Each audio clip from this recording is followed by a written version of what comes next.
This is SpaceTime Series 24, Episode 70. Happy Solstice. Coming up on SpaceTime, an update on those US Navy Tic Tac UFOs, studying the atmosphere of a brown dwarf, and China's new space station gets its first crew. All that and more coming up on SpaceTime. Welcome to SpaceTime with Stuart Gary.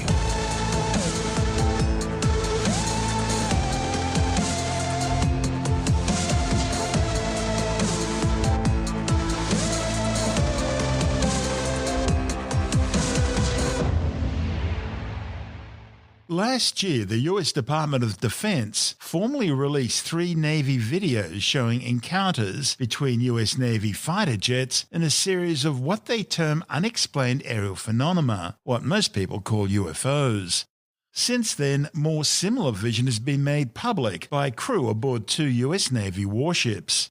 The Pentagon has offered no explanation as to what these objects are, other than to say there's no evidence of these unexplained aerial phenomena or alien spacecraft, and that they're not secret American military aircraft, which of course destroys our original suggestion that they're probably a new generation of advanced autonomous military drones. Although the Navy haven't publicly ruled out some advanced new Russian or Chinese technology, but there are probably good tactical political reasons for that.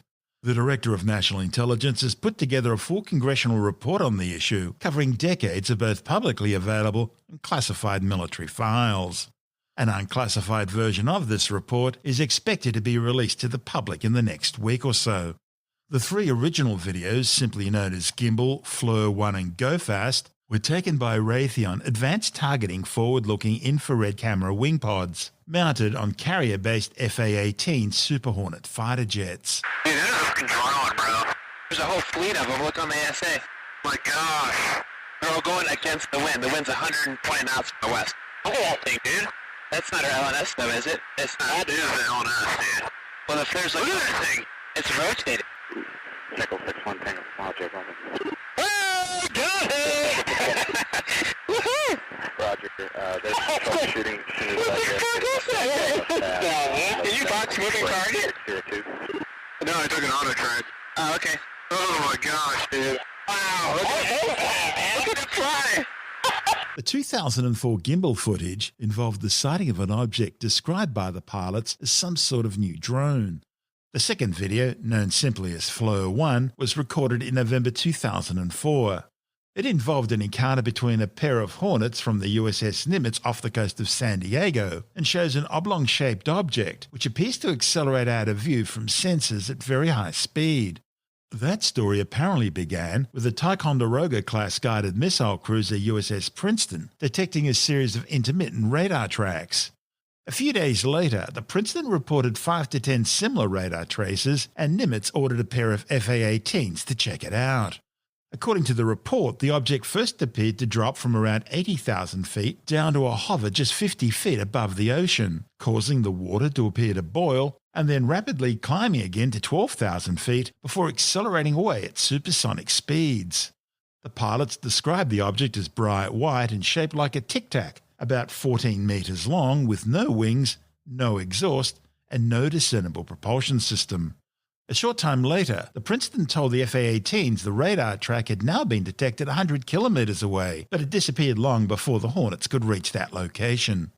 The third video, known as Go Fast, shows an incident that occurred off the east coast of the United States in 2015 involving Hornets off the USS Theodore Roosevelt. The UFO was described as having no distinct wings, no distinct tail, no distinct exhaust plume, and looking like a sphere encasing a cube. According to the pilots, the object was described as showing up at 30,000 feet, as well as at sea level, and being able to accelerate, slow down, and hit hypersonic speeds with maneuvers far beyond the physical limits of a human crew. The consensus among the pilots, apparently, was that these UFOs were some new kind of drones. Science skeptic investigator Mick West from Metabunk.org has taken an in-depth analysis of these videos, breaking down and reverse engineering the original vision. and he was able to include something we couldn't: the original technical metadata, such as the speed and altitude of the aircraft carrying the camera, the heading of the target relative to the aircraft, the slant angle up or down of the target relative to the aircraft, and the radar range of the target object from the aircraft. This additional data allowed West to painstakingly calculate the real movements of the target, rather than just the apparent movements relative to the camera as seen by the pilots. Speaking to the Skeptic's Guide to the Universe team, and using the Go Fast video as his example, West was able to paint a very different picture to that which the pilots were seeing, and importantly, it all fits together rather nicely. The unidentified aerial phenomenon appeared to be moving really fast just above the ocean's surface. But once you include the information contained in the metadata, the heading of the camera aircraft, the range to the target, and the slant angle down from the camera to the target, you can work out the true altitude of the target to be about halfway between sea level and the aircraft. The aircraft was flying at 25,000 feet, which means the target was actually at around 12,500 feet. The Tic Tac's true speed could be determined using the angle and range of the target at the start of the video and again at the end of the video, as well as the bank angle and velocity of the aircraft carrying the camera. Now, crunching those numbers and using a bit of basic high school trigonometry, West was able to determine that the object really wasn't flying supersonically at all, but was actually only moving at about 40 knots, give or take 20 knots. So basically that's wind speed. Infrared cameras lack high resolution at the best of times, so things are going to look a little bit out of focus, a little bit fuzzy. So the Tic Tac was really more ball-shaped rather than lozenge-shaped. Another important point is that the cameras aboard the FA-18 were in what's known as black hot mode. Under those conditions, cold objects would look white, and of course the Tic Tac looked white, so it must have been around ambient air temperature. Another important factor was that it provided a really strong radar lock. It was something that wanted to be seen, which is totally unlike anything you'd expect from some sort of advanced stealthy aircraft. Occam's razor tells us entities should not be multiplied without necessity, but it's best, if somewhat inaccurately paraphrased, as meaning the simplest explanation is usually correct. So if we put all this together, what you really end up with is a small round object without wings, without any control surfaces or visible propulsion system, blowing around in the wind and providing a really strong radar lock. And that suggests the most likely answer isn't some advanced flying saucer from another world, or even the secret advanced spy drone that we thought it could have been. No, the most likely answer is a weather balloon. Then in April this year, more footage emerged, this time showing what appears to be an unidentified triangular object in the sky, taken by Navy personnel aboard the Arleigh Burke-class Aegis destroyer USS Russell in 2019. Science skeptic investigator Mick West from metabunk.org says the image was nothing more than an optical effect called a bokeh, which can make an out-of-focus light source appear triangular or pyramid-like in shape, due to the shape of the aperture on some lenses. Then last month, the Pentagon confirmed a second video had been recorded by naval personnel, which is now under review by the Unexplained Aerial Phenomena Task Force. The video, apparently recorded on July 15, 2019 aboard the Independence-class littoral combat ship USS Omaha, shows a spherical object flying over the ocean as seen through an infrared camera at night, moving rapidly across the screen before suddenly stopping and then easing down into the water. Jonathan Nally is the editor of Australian Sky and Telescope magazine. I think what they call them these days is an unexplained aerial phenomenon, a UAP. That's it. Yes. They really should call it an unexplained apparent aerial phenomenon, UAP, because it wasn't really in the air.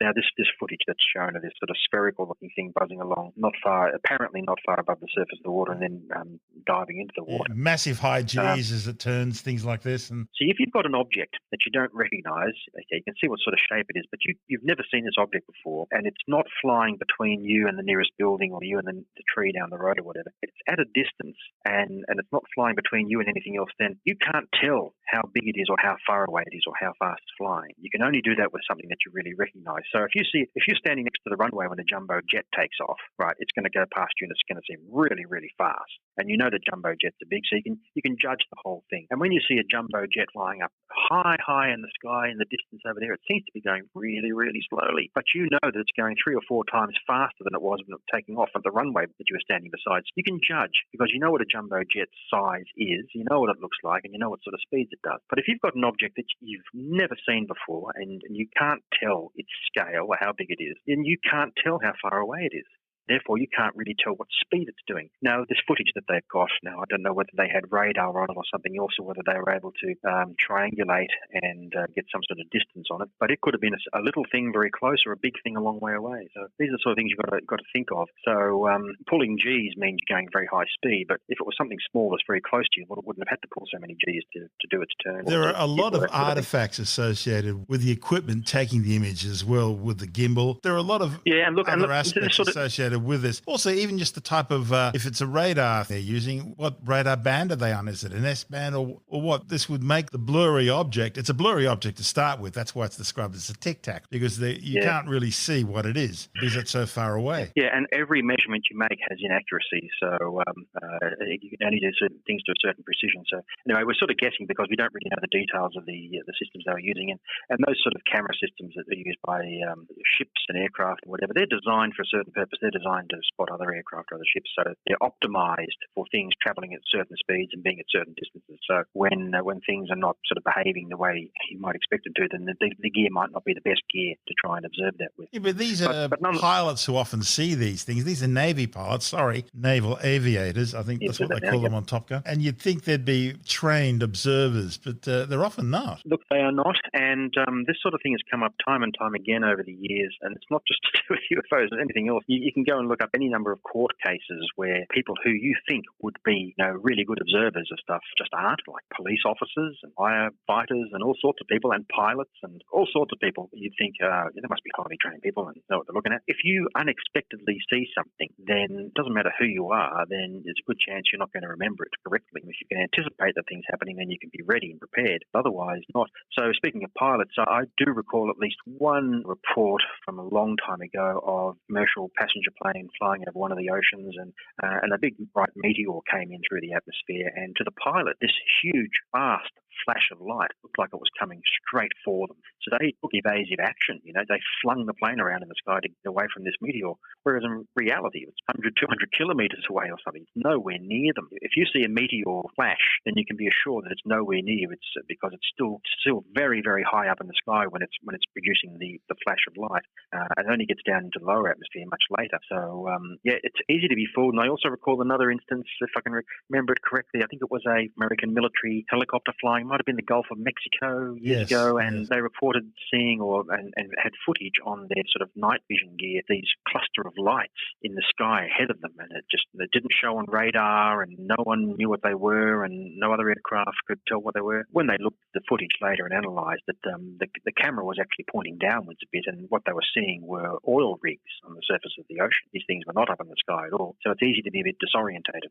And I mean, I also recall reading about a woman driving along in a car and ending up racing to the nearest police station in an absolute panic, saying that she was being chased by a UFO. She wasn't. All she saw was the planet Venus. Now, when you're driving down a country road somewhere and you've got a beautiful line of poplar trees or something along the side, and you get that sort of strobing effect of a library of the moon or the sun. Well, the planet Venus was off to one side, and it's so big and bright, and it just seems to be following you, particularly when you get this sort of strobing effect. And it really spooked this poor woman, and she thought this big bright light was following her, whereas in reality it just simply wasn't. So there are any number of ways to get fooled by things in the night sky if you're not accustomed to looking at the night sky. Now, I've been looking at the night sky for decades, and I've never seen anything I could not explain. They just haven't. And people have told me their tales of things they couldn't explain, and I've always been able to explain what they were. So this whole tic-tac thing and these so-called UFOs that the military are picking up, it's interesting, isn't it? If aliens were coming all the way here from some other planet, you'd think that they'd be pretty advanced and wouldn't really be bothered by our military technology. That you would think that they'd probably have pretty good military technology themselves. They would have good Klingon cloaking devices, wouldn't they? They'd have cloaking devices. They'd have all sorts of stuff we can't even imagine. Or maybe Romulan cloaking devices. These, whatever they are that are being apparently seen, are buzzing around American aircraft carrier battle groups. Yes. In various parts of the world, indicates that if they are real and someone's controlling them, someone who's interested in the American military, and who would that be? That's the other angle, isn't it? You know, are these drones operated by the Russians or Chinese? Well, I hate to say this. I don't think the Russians and Chinese have technology that's that advanced. Look over here, there's a UFO. That's Jonathan Alley, the editor of Australian Sky and Telescope magazine. The Pentagon's also confirmed images of other objects described as sphere, acorn, and metallic blimp. To find out more, Andrew Dunkley is speaking with astronomer Professor Fred Watson. So the reason I was going to raise this topic today is because there's a really interesting article on The Conversation, UFOs, how to calculate the odds that an alien spaceship has been spotted. And it's by a scientist at the University of Oxford. And he has applied something that in astronomy we use a lot. It's really almost the cornerstone of some of the deductions that we make about the universe. And it's called Bayesian statistics. Bayesian statistics actually is kind of slightly different from normal statistics because you start off with something called a prior, which is an assumption that something might be the case. I don't want to go into the details, obviously, because it's very mathematical. And between you and me, Andrew, I'm not sure that I understand it either. But anyway, this scientist uses Bayesian statistics to come up with more or less what I've been thinking as well, which is that yes, there is clearly something going on. Could be as yet unadvertised technology. There is something going on, and the idea of a UFO, an unidentified flying object, we all associate that with the idea of alien technology, extraterrestrial technology. But actually, the expression itself doesn't demand that. An unidentified flying object is just that, an unidentified flying object. And when you apply this sort of statistical analysis, you get to the conclusion that it could be one of many, many things. In fact, the author of this article actually, I think he was being a little bit tongue-in-cheek, but he said these things in the sky could equally well be fairies, intrusions from the fifth dimension, swamp gas, foreign drones, sapient octopuses, or anything else. And that's equally probable as it being alien visitation. There are a few other things, and there are some things that you would have thought might have been ruled out, but might behave the way that some of these objects have done. One, I spoke to one of the pundits a few days ago, somebody who's kind of close to the action on Space Nuts, and I won't give his name, but I thought this was a very good guess at what might be going on here. Weather balloons. Weather balloons get everywhere, and because they can move with the jet stream, they can move extremely quickly. And of course, a 500G turn is absolutely no problem to a weather balloon. These things could be anything, and it's the Bayesian analysis that this scientist at Oxford University went through came out with a 1 in 1 billion probability that this was a result of extraterrestrial technology. And part of that comes about because, like me and many other scientists, we are very uncomfortable with the idea of there being much other than rudimentary, perhaps, single-celled organisms out there in space, just because of this huge jump that you need in thermodynamics to get from a single-celled organism to a multi-celled organism. Now, of course, because there are 10 to the power 23 planets, at least in the universe, you can never rule it out. But the thing that's, one of the other things that pushes down the statistics as far as alien visitations is concerned is just the enormous distances between stars and galaxies. And this all plays also into the Drake equation. And when you put the modern numbers into the Drake equation, you get very, very low probabilities of there being species like ourselves within our own galaxy, if not within a much broader swathe of the universe. So I think, like you, Andrew, that eventually we'll find out what these things are, but they are not necessarily anything to do with extraterrestrial civilizations. No, most likely not. And there's nothing to suggest that it's one single thing. It could be a multitude of phenomena. It could just be a trick of the light. It could be swamp gas, as they suggested. It could be technology. It could be any number of things. It could be ball lightning on occasion. You just don't know. Yeah. And until we've got conclusive evidence, then we just keep looking. One of the things that this author of the conversation article, and I might tell you his name, he's Anders Sandberg, and he's at Oxford Martin School in the University of Oxford. One of the things that comment that he makes is that science did not believe in meteorites until trustworthy multiple witnesses brought in rocks found to be of unknown minerals, and our understanding of the solar system allowed for asteroids. So it's interesting to look at history as well when you think about these things, as well as Bayesian statistics. And maybe, in a few years' time, we'll all be chuckling at the way we were deluded into thinking this was something, extraterrestrial. Yeah, very likely. But isn't it so human of us to try and attach the unknown to something that we can understand or want to believe? And that's been documented throughout human history. So we think we're so advanced and so very clever today, but I think there are times where we demonstrate we are still, quite naive, I think would be the nicest way to put it. It's great fun as well for us to speculate on what it might be, as long as you don't take it too seriously. Indeed. That's Dr. Fred Watson, an astronomer with the Department of Science, speaking with Andrew Dunkley on our sister program, Space Nuts. And we'll have more on this story later on when we're joined by Tim Mendham from Australian Skeptics. This is Space Time. Still to come, a new study of failed stars known as brown dwarfs suggests they have a layer cake atmosphere. And China's new space station gets its first crew. All that and much more still to come on Space Time.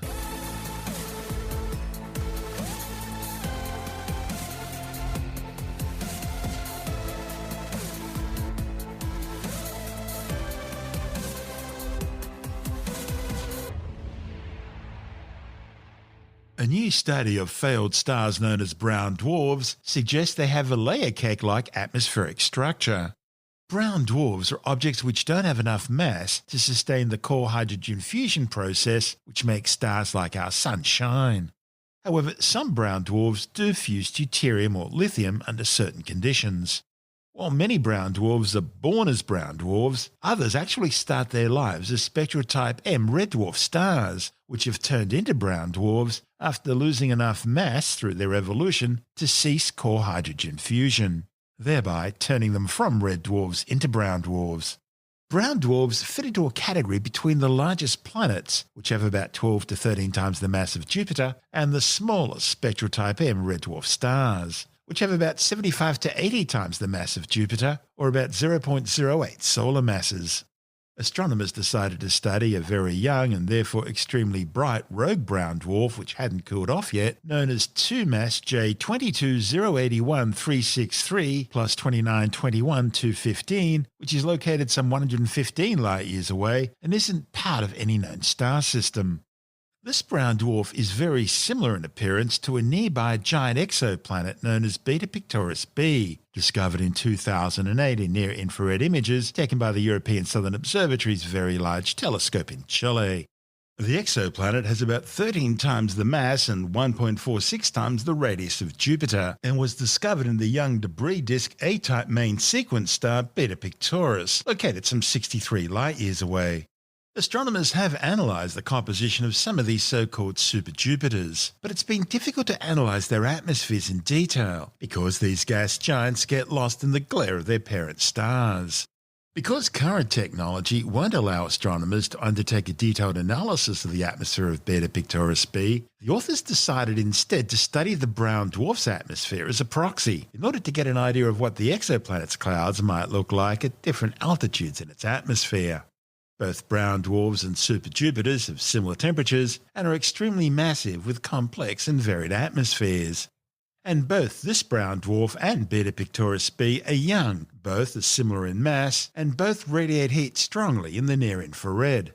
They're also both members of the same flock of stars and substellar objects known as the Beta Pictoris moving group, which shares the same origin and a common motion through space. The group, which is about 33 million years old, is the closest grouping of young stars to Earth. Elena Manjavakis from the Space Telescope Science Institute in Baltimore, Maryland, led a team of astronomers using the Multi-Object Spectrograph for Infrared Exploration, or MOSFIRE, on the giant 10-metre Keck telescope in Hawaii to undertake a series of observations of the brown dwarf. She says the brown dwarf appeared to glow from the inside out, just like a carved Halloween pumpkin, with energy escaping from its hot interior. The observations also showed it had a mottled atmosphere with a scattered layer cake-like cloud structure and mysterious dark spots, similar to Jupiter's giant anticyclone, the Great Red Spot. MOSFIRE collected the spectral fingerprints of various chemical elements contained in the clouds and how they changed with time. The authors found the brown dwarf has a temperature of around 1,527 degrees Celsius. Because it's still very young, it's spinning incredibly fast, completing a full revolution every 3.5 hours. That compares to Jupiter's 10-hour rotational period. Because of this, the clouds in this brown dwarf were whipping around, creating a dynamic, turbulent atmosphere. MOSFIRE was able to gaze at the brown dwarf for 2.5 hours, watching how the light filtered up through the atmosphere from its hot interior, brightening and dimming over time. Bright spots indicated regions where the astronomers could peer deeper into the atmosphere, areas where it's hotter. Its spectrum revealed clouds of hot sand grains and other exotic elements. Potassium iodide traces were found in the brown dwarf's upper atmosphere, which also includes magnesium silicate clouds at altitudes of 386 kilometres. Deeper down in the atmosphere, at around 331 kilometres, the authors found a layer of sodium iodide, also with magnesium silicate clouds. The deepest layer they could see consists of aluminum oxide clouds at around 269 kilometres. Overall, the authors were able to see the atmosphere's total depth down to 781 kilometres. A stunning achievement. This is SpaceTime. Still to come, China's new space station gets its first crew. And later in the science report, Novavax completes Phase 3 trials of its new COVID-19 vaccine with stunning results. All that and more still to come on SpaceTime.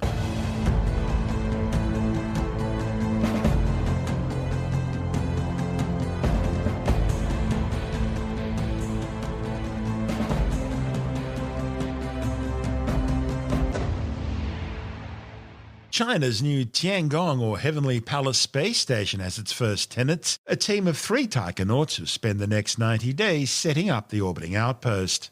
The crew were launched aboard a Long March 2F rocket from the Zhukwang Satellite Launch Center in northwestern China's Gobi Desert on what was Beijing's first manned space flight in more than 5 years.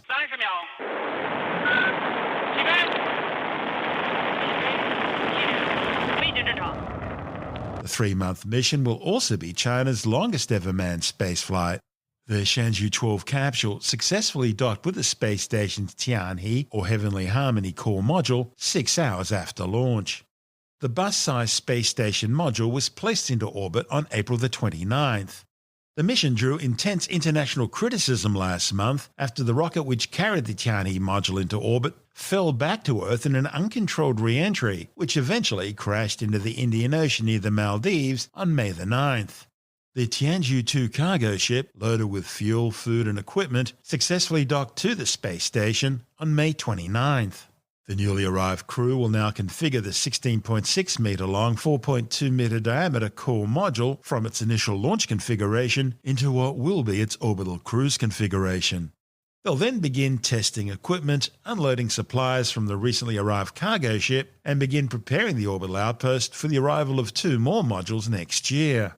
The crew will also need to undertake at least 2 spacewalks during their stay on station, testing newly developed spacesuits, replacing the Russian-based spacesuits they've previously used.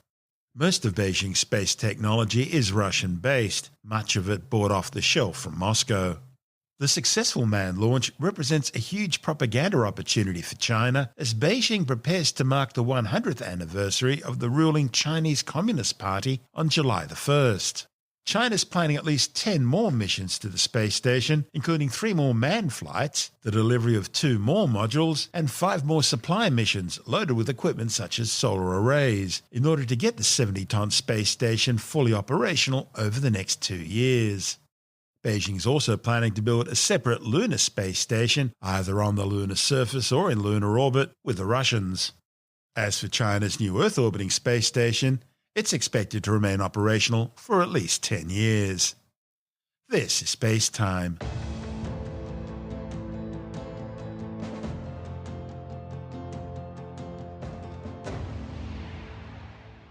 And time now to take a brief look at some of the other stories making news in science this week with a science report. Novavax have finally completed Phase 3 trials of their new COVID-19 vaccine, finding it to be 90.4% effective against symptomatic COVID-19 and 100% effective against moderate and severe disease. A report in the journal Science says the new vaccine uses a SARS-CoV-2 protein. That's different technology from the COVID-19 vaccines authorized so far. Most COVID-19 vaccines deliver genetic material that directs a recipient's cells to produce SARS-CoV-2 spike protein, which then trains the immune system to respond to the virus. The Novavax vaccine instead delivers the spike protein itself, together with an immune-boosting adjuvant. Similar protein technology has been used for decades in vaccines against diseases such as hepatitis B. The World Health Organization now estimates more than 8 million people have been killed by the COVID-19 coronavirus, with almost 4 million confirmed fatalities and almost 180 million people infected since the deadly disease first spread out of Wuhan, China. A new study warns that cannabis use during teen years can alter brain development.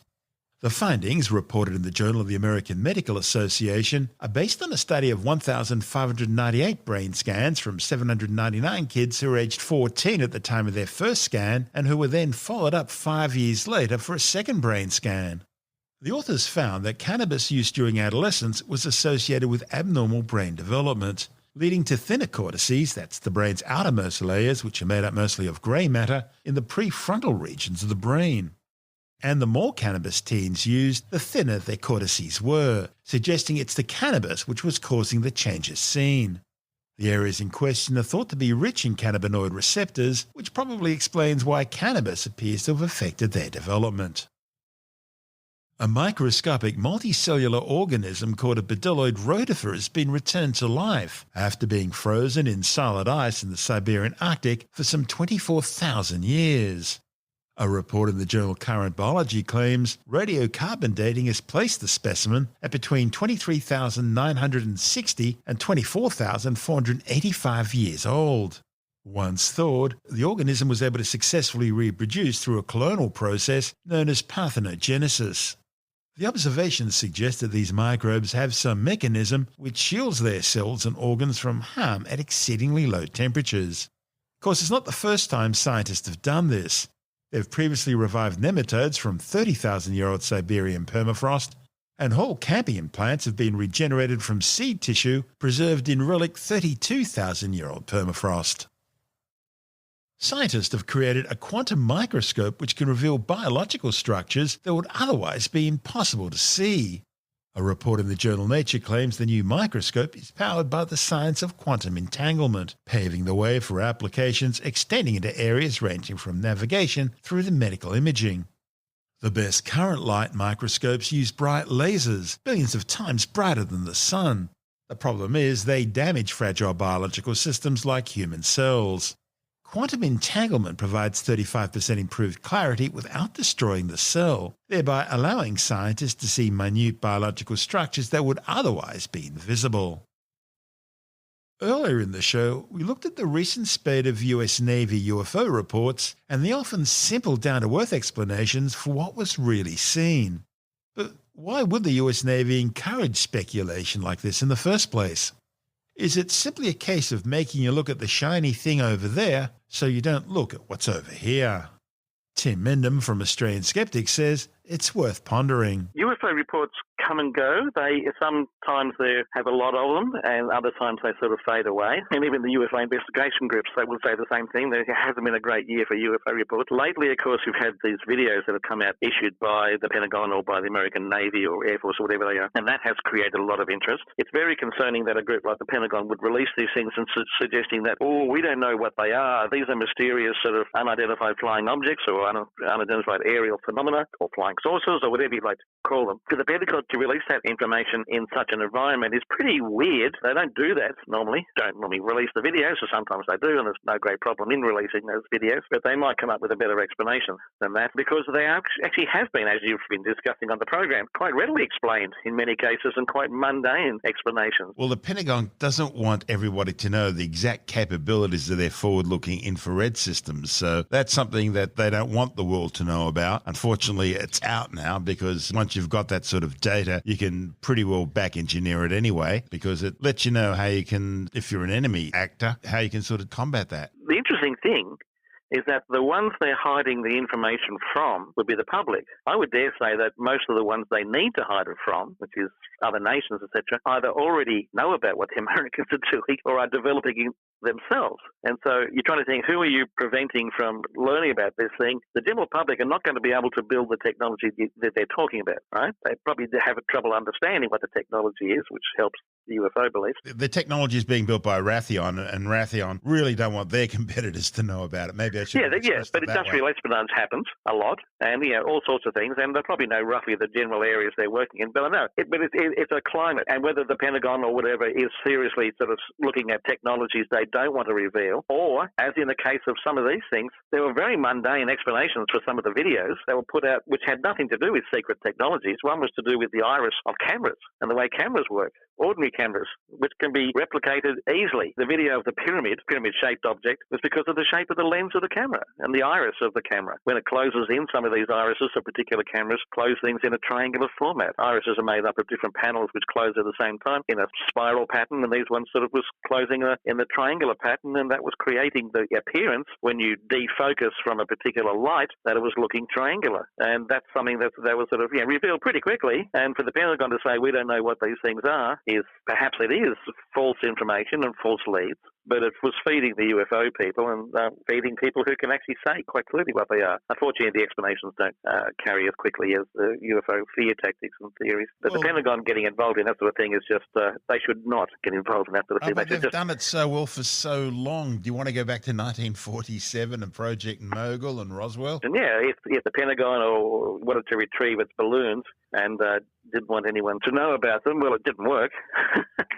Well, they didn't really care about the balloons. It was only balsa wood and wax paper and a bit of rubber. They didn't care about the balloons. The balloons weren't top secret. It was what they were being used for, to eavesdrop on Soviet Union nuclear tests. That was the secret, and how they were able to work that out. Of course, that's the climate in which conspiracy theories have some sort of justification, because organisations and government organisations do keep secrets, or try to keep secrets. They're not always very good at it, but they do try and keep secrets, especially military organisations. And as you say, private companies sort of trying to keep their intellectual property secret. That does happen, and they do give false leads, etc. It's unfortunate that in this case, if that is the situation, or if it's just the Pentagon having fun, it's encouraged a lot of UFO believers. And virtually every famous UFO case has been debunked at some time or another. But the debunking doesn't necessarily go very far compared to the claimants. So I've got books I'm staring at right now. Von Daniken. You remember the Von Daniken theories? Oh, I loved Chariots of the Gods when I was a kid. I believed it to the letter, but I was about 8 at the time. Yeah, it's all same here. I mean, I loved it too. The ancient astronauts theory and that sort of stuff. He's published a gazillion number of books. He made a lot of money out of it. But I've also got a whole handful of books debunking what he said, and they probably sold in the hundreds rather than the millions, which is what Von Daniken did. And that's part of the problem. The actual truth does not sell as well as the myth. Yeah, and that might be the case. That's always the case with a lot of UFO sightings. People like to dream. They love to dream. Yeah, it's exciting stuff. From a skeptical point of view, it's probably a lot of the harmless stuff. Well, if you were told that this could be a flying saucer from another world, or it's a weather balloon and maybe a new type of drone. Or it's Venus. Or it's Venus. Which would you want to believe?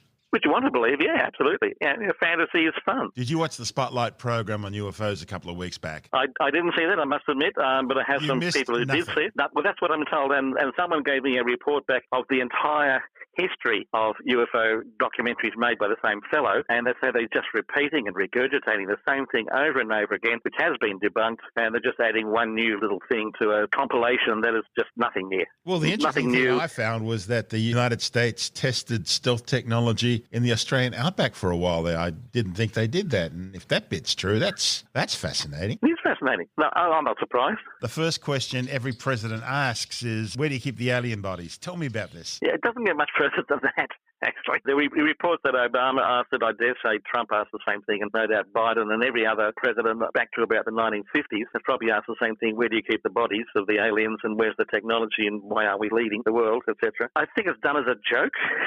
I don't know if they seriously, well, not all the presidents would seriously reach that low level of intelligence to take it very seriously. But I mean, yeah, it's a fair enough question to ask, and then go on to the serious issues and what are we doing about foreign relations, etc., rather than extraterrestrial relations. It's a fun thing. Don't take it too seriously, Stuart. That's Tim Mendham from Australian Skeptics.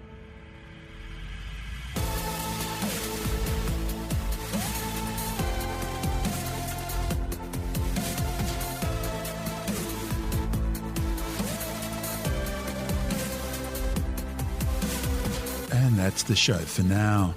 SpaceTime is available every Monday, Wednesday and Friday through Apple Podcasts, iTunes, Stitcher, Google Podcast, Pocket Casts, Spotify, Acast, Amazon Music, Bytes.com, SoundCloud, YouTube, your favourite podcast download provider, and from spacetimewithstuartgary.com.